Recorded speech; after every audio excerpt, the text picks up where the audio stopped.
বাংলাদেশের রাজনৈতিক ইতিহাসে কিছু নাম কেবল ক্ষমতার জন্য নয়, বরং অবস্থানের দৃঢ়তার জন্য স্মরণীয়। বেগম খালেদা জিয়া তেমনি এক নাম, যাকে ঘিরে সবচেয়ে বেশি ব্যবহৃত শব্দ আপসহীন নেত্রী। প্রশ্ন হলো, এই পরিচয় কি কেবল রাজনৈতিক স্লোগান, নাকি দীর্ঘ লড়াইয়ের মধ্য দিয়ে গড়ে ওঠা বাস্তবতা? সামরিক শাসনের বিরোধিতা থেকে শুরু করে গণতন্ত্র পুনরুদ্ধার, কারাবাস থেকে অসুস্থতার মধ্যেও আপোষ না করার সিদ্ধান্ত, সব মিলিয়ে তার রাজনৈতিক জীবনের প্রতিটি অধ্যায়ই এই আপসহীন নেত্রী উপাধিকে শক্ত ভিত দিয়েছে।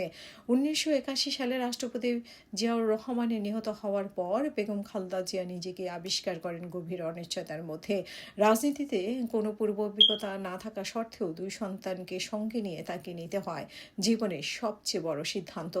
এরশাদের সামরিক শাসনের দমনমূলক পরিবেশে 1984 সালে বিএনপি চেয়ারপারসনের দায়িত্ব গ্রহণ ছিল সহজ কোনো পথ নয়। রাজনৈতিক বিশ্লেষকদের মতে এই সিদ্ধান্তই ছিল তার আপসহীন মানসিকতার প্রথম স্পষ্ট প্রকাশ।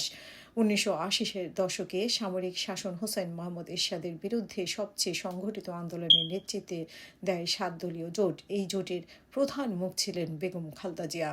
1983, 84 ও 87 এই 3 দফায় গ্রেপ্তার ও কার্যত গৃহবন্দী অবস্থায় মধ্যেও তিনি আন্দোলনের ধারাবাহিকতা বজায় রাখেন।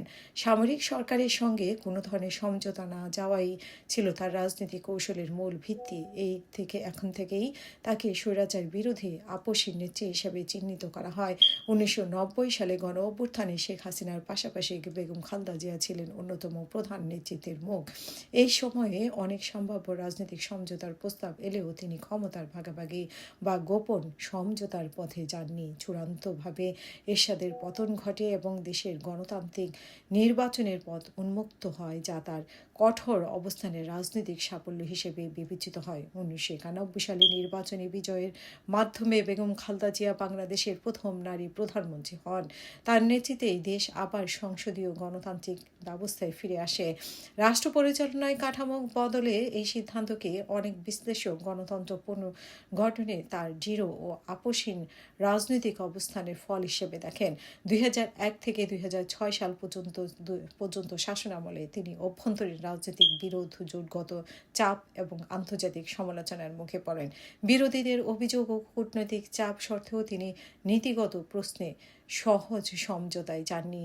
এই সময়েই তার রাজনৈতিক চরিত্রের কঠোরতা ও সিদ্ধান্তের অনমনীয়তা আরও স্পষ্ট হয়ে ওঠে।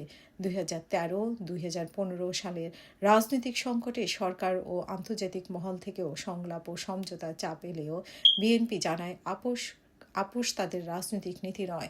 2018 সালে দুর্নীতির মামলায় দণ্ডপ্রাপ্ত করে কারাবন্দী অবস্থায় গুরুতর অসুস্থতার মধ্যেই তিনি কোনো বিকল্প রাজনৈতিক সমঝোতা গ্রহণ করেনি। এই অধ্যায় তার আপোষহীন পরিচয়কে আরও দৃঢ় করে তুলেছে।